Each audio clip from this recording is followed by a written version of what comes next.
Guys, meron akong ipapakita sa inyo ngayon kasi ito ngayon ay birthday ko. So, meron akong regalo para sa sarili ko. Dahil sa hirap ng ating trabaho, so kailangan mapasaya natin yung ating kaarawan. Kahit tayo mismo ang magbigay sa ating sarili. Wala namang ibang magbibigay, kundi ako lang din. Okay?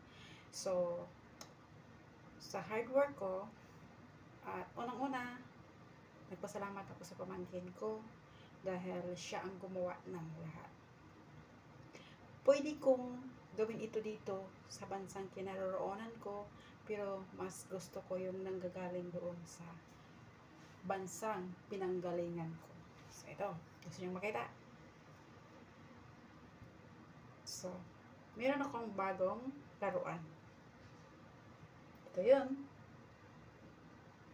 Ito siya ay isang latest model ng Redmi Note 13. Ang akala ko is Note 3. Tapos nung dumating na sa akin, nung nakita ko na, is pizza ng kaarawan ko. So, hindi ko akalain. Note 13. Redmi Note 13. So, okay. So, ito yung gift ko para sa sarili ko. At ang gift ni God sa akin, ang pinaka the best na gift na binigay niya sa akin ay magkasama kami ng anak ko dito sa bansang ginagalawan ko. So, parang milagro ang lahat ng nangyayari sa aking buhay, kahit may mga fast na hindi ko akalain, yung mga kahirapan, yung mga pagsubok sa buhay, pero yun ay pagsubok lamang ni Lord kung kaya kong tanggapin. So, nalagpasan ko lahat yung pagsubok niya sa akin. So, ngayon, masaya na ako at kapiling ko na siya at yung kita namin, syempre, times 2 na. So, ganun si Lord magbigay ng biyaya sa iyo. Kailangan wag mong ipagkait yung tulong sa iba kung kinakailangan. Ganun lang. Kahit marami akong pinagdaan ng kahirapan noon, so ito ngayon, binigay na ni Lord sa akin kung anong gusto ko, na ikasaya ko. Hindi ko na inisip yung mga problema. Inisip ko yung trabaho ko na maging masaya ko, kaya kong suportahan yung pamilya ko.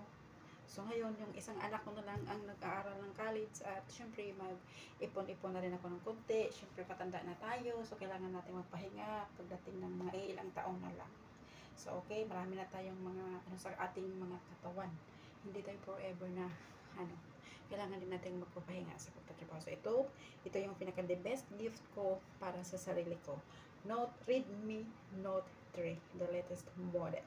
Thank you, Lord. Unang lahat sa Lord ang aking pasasalamatan sa lahat ng biyaya na ibinigay niya sa akin, at yung anak ko ay nakapasok kaagad ng trabaho at hindi ko akalain na doon siya mapadpad sa alaga ko noon na ngayon ay 9 years old na at kaedad ng anak niya. So, lahat ay parang plano ni Lord.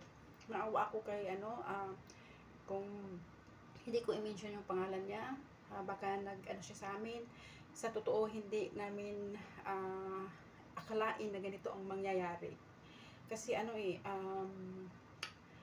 mayroon na dapat siyang unang kausap ko na dapat okay na yung lahat, magta-try out na siya, pero biglang nagbago ang lahat kasi nga yung amo ko noon, nung nakita niya yung anak ko ay pinag-day-off na yung katulong niya, hindi namin alakalain.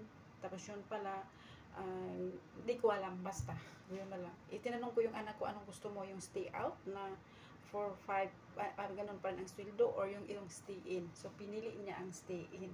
So ngayon alam ko ang sitwasyon doon na hindi masyadong hirap na trabaho. Kailangan mo pakisamahan ng ibang tao, lalo na yung lula, ganito, ganyan. So maging mabait dahil si Lord nakatingin sa atin. So, ganun lang po.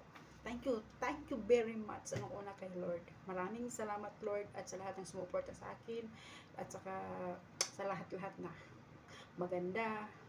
maganda o pangit na nangyari. Maraming salamat po, at Mabuhay tayong lahat. God bless. Bye-bye.